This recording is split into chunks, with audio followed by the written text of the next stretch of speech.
Aujourd'hui, l'impudicité est au bout de notre main à travers notre téléphone. Le téléphone portable va remplacer la paume de la main pour plusieurs personnes. Il y a tout dedans. Vous cliquez là, vous pouvez tout voir. Vous pouvez tout voir. Vous pouvez tout voir sur Internet. Fuyez ces choses. Fuyez. Fuyez, mon frère, fuyez. Fuyez, détale. Fuis l'impudicité. Fuis la tentation. Quand tu commences à voir que tu es séduit ou séduite, fuis, pas de là. Montre la langue et pas de là. Ne résiste pas. C'est facile de céder. Il faut avoir une grâce spéciale de Dieu pour ne plus céder à la tentation. Il faut que Dieu fasse de vous un unique. Le péché, ça ne s'amuse pas. Homme ou femme, on ne s'amuse pas avec ça. La manière par laquelle vous vous retrouvez avec la personne du sexe opposé, même c'est une blague. Le diable nous hait, il est malin.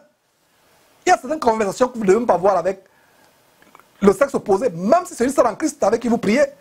Faites attention. Faisons tellement attention, il faut mettre les gardes. Il faut mettre les gardes. La seule chose qui peut sortir de votre bouche, c'est la parole de Dieu. Même vous retrouvez sur la salle avec une sœur. Combien de témoignages on a reçus? Ça, c'est une étude biblique. Par avec elle, je m'avais lui enseigné la parole de Dieu. Finalement, ça se termine sur le lit. Tu te retrouves chaque soir dans la chambre de la sœur pour lui enseigner la parole de Dieu. mon frère qui parle de là. Il n'y a rien. Peut-être toi qui me suis, tu es tombé. C'est difficile. Comme ce frère qui va chez une sœur, soit disant pour lui faire la délivrance, chasser les démons de sexe, et c'est lui-même qui s'est retrouvé le vrai démon en train de coucher avec elle. Malgré les larmes que ce frère pouvait couler plus tard, il a été... Satan s'est joué de lui. Faisons attention. Que vous dirais-je, mes frères et sœurs? Que ne vous dirais-je pas? Nous sommes là pour vous exhorter tous les jours. Ne vous amusez pas avec ces choses. Voilà l'exemple d'un jeune qui fuit. Ne te trouve pas seul à salle avec un jeune frère. Après, on va dire, ah, voilà la femme que Dieu m'a donnée. Dieu ne t'a pas donné cette femme. C'est ta convoitise qu'il a donnée et plus tard tu vas regretter.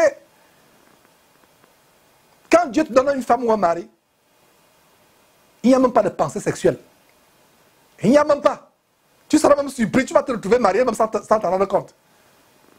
Mais quand la première pensée qui vient quand tu regardes une femme ou un homme, selon que tu es homme ou femme, si c'est la première pensée sur la chair, c'est la preuve que ça ne vient pas de Dieu. C'est la preuve que ça ne vient pas de Dieu. Et j'enseignais aux jeunes gens le premier regard et le second regard. Ça commence avec ce que nous regardons. Et regardons les femmes comme Jésus les aurait regardées. Mon frère, voilà une astuce que je te donne. Pour résister à la tentation, à partir d'aujourd'hui, regarde toute femme que tu rencontres comme une âme potentielle qui peut être sauvée par Jésus-Christ. Ne vois plus la chair, ne vois plus le sexe. C'est ceux qui veulent s'habiller de manière sexy. Oh, je suis sexy. Et on pose même ces choses sur Facebook. Oh, ma soeur, j'aime ta robe moulante qui te rend sexy. Elle aussi, elle met amen. Allez sur Facebook, voir ces saloperies, j'en parle toujours. Dégagez-vous de ces choses. Sortez de ces choses, mes frères et sœurs. Fuyez l'impudicité. Ne vous retrouvez pas seul à seul avec une sœur. Si vous êtes un frère, ne vous retrouvez pas dans les situations bizarres, les heures tardives, même sur Internet. Vous voilà sur Skype, vous êtes seul à seul. Si vous vous retrouvez sur Skype, déjà même que ces communions chrétiennes par Internet là, pour moi c'est la distraction. Pour moi c'est même à bannir.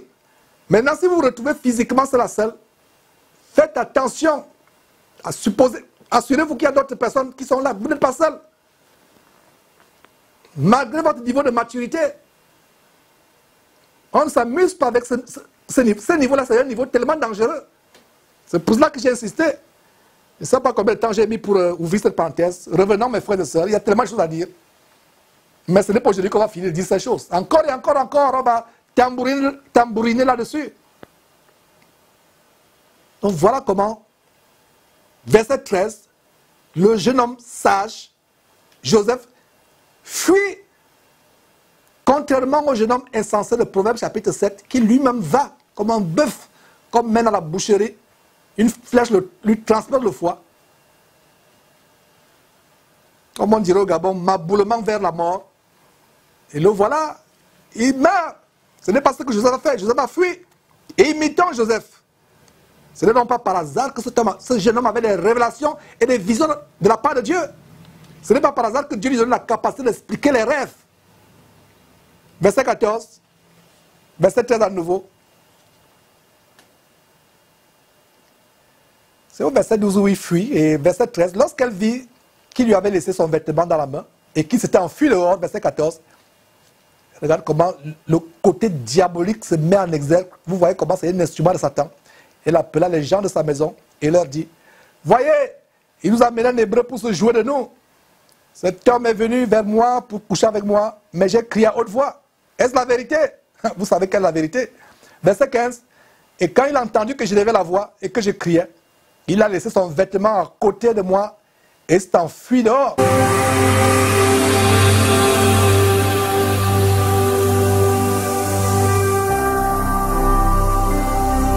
Jésus-Christ TV, vous connaîtrez la vérité et la vérité vous affranchira.